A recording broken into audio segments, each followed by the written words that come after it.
السلام علیکم ورحمۃ اللہ وبرکاتہ۔ امید کرتا ہوں آپ تمام ناظرین خیریت سے ہوں گے۔ رب اشرح لی صدری ویسر لی امری واحلل عقدۃ من لسانی یفقہوا قولی۔ ناظرین، آپ کا ہمارا اسلامک چینل نورانی کلام میں خوش آمدید خیر مقدم ہے۔ ناظرین، آج کا ہمارا سبق تختی نمبر 18 تشدید معہ تشدید ہے۔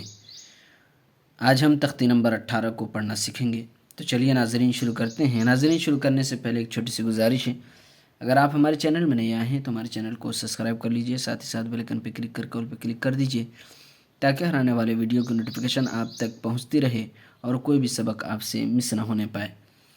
تو چلیے ناظرین شروع کرتے ہیں۔ اعوذ باللہ من الشیطان الرجیم، بسم اللہ الرحمن الرحیم۔ تختی نمبر 18 تشدید معہ تشدید۔ ناظرین، اس کا مطلب یہ ہے کہ ایک تشدید کے ساتھ دوسرا تشدید ہوگا، یعنی دو تشدید ایک ساتھ آئیں گے، جیسے کہ ان مثالوں میں آپ کو نظر آ رہے ہوں گے کہ دو تشدید ایک ساتھ ہیں۔ تو یہ دو تشدید جو ایک ساتھ ہیں، ان کے پڑھنے کا طریقہ کیا ہے، اس کو کس طریقے سے پڑھیں گے جب دو تشدید ایک ساتھ آ جائے، اور ہجے کس طریقے سے کریں گے، یہ تمام چیزیں ہم اس ویڈیو کے اندر ہم پڑھیں گے۔ تو چلیے ناظرین، مثالوں کے ذریعے ہم سمجھتے ہیں کس طریقے سے پڑھا جائے گا۔ دیکھیے، علیون، علیون۔ ناظرین، یہ بات سمجھ لیجئے کہ تشدید دو مرتبہ پڑھتے ہیں اور سختی سے ادا کرتے ہیں، دو مرتبہ پڑھتے ہیں اور سختی سے ادا کرتے ہیں۔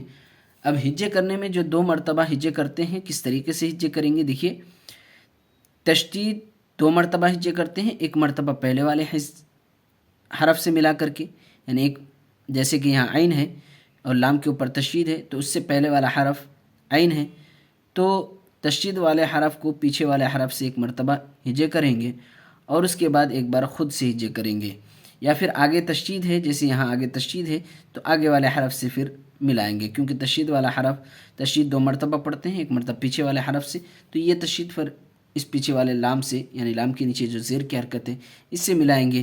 پھر آگے واو مدہ کا قاعدہ ہے، واو ساکن ہے اور ساکن والے حرف پیچھے والے حرف سے ملا کر پڑھتے ہیں، تو واو ساکن سے پہلے یہاں پیش ہے تو واو مدہ کا قاعدہ ہوا، تو واو کو پیچھے والے حرف یا سے ملا کر کے پڑھیں گے۔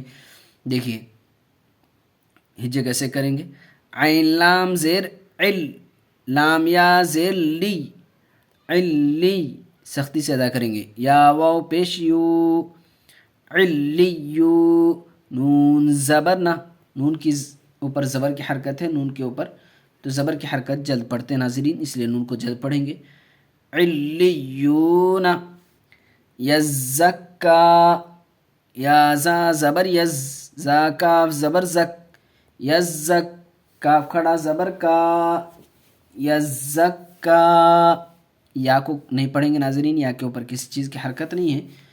کاف، دیکھیے زا کو دو مرتبہ پڑھا، ایک مرتبہ پیچھے والے حرف سے ملا کر کے، ایک مرتبہ آگے والے حرف سے ملا کر کے پڑھا، اور پھر کاف کو بھی دو مرتبہ پڑھا، لیکن ایک مرتبہ پیچھے والے حرف سے، ایک مرتبہ خود سے، کیونکہ آگے جزم تشدید کچھ بھی نہیں ہے، کاف کے اوپر کھڑا زبر ہے۔ تو یزکا، یذکر، یا ذال زبر ید، ذال کاف زبر ذک، یذک، کاف زبر کا، یذکا، را پیش رو، یذکر، مزمل، میم زا پیش مز، زا میم زبر زم، مزم، میم زیر می، مزمی۔ دیکھیے ناظرین، میم کے اوپر تشدید ہے، اس کو پیچھے والے حرف زا سے ملایا، ایک مرتبہ خود سے پڑھا، اس لیے کہ آگے والے حرف پر پیش ہے، جزم تشدید نہیں ہے، اس لیے آگے نہیں ملائیں گے، ایک بار خود سے اس کی ہجے کریں گے۔ مزمی، لام پیش لو، مزمل، مدثر، میم دال پیش مد، دال ثا زبردث، مدث، ثا زیر ثی، مدثی، را پیش رو، مدثر، علیین، عین لام زیر عل، لام یا زیر لی، علی، سختی سے پڑھیں گے، علی یا زیر یہ کھینچ کے پڑھیں گے، یا مدہ کا قاعدہ ہے، سیکنڈ سے پہلے زیر ہے. علی نون زبر علیین. امید کرتا ہوں ناظرین تشدید کے پڑھنے کا طریقہ سمجھ میں آ گیا ہوگا. ناظرین آج یہیں تک، انشاءاللہ پھر اگلے ویڈیو میں ملیں گے، تب تک کے لیے اللہ حافظ.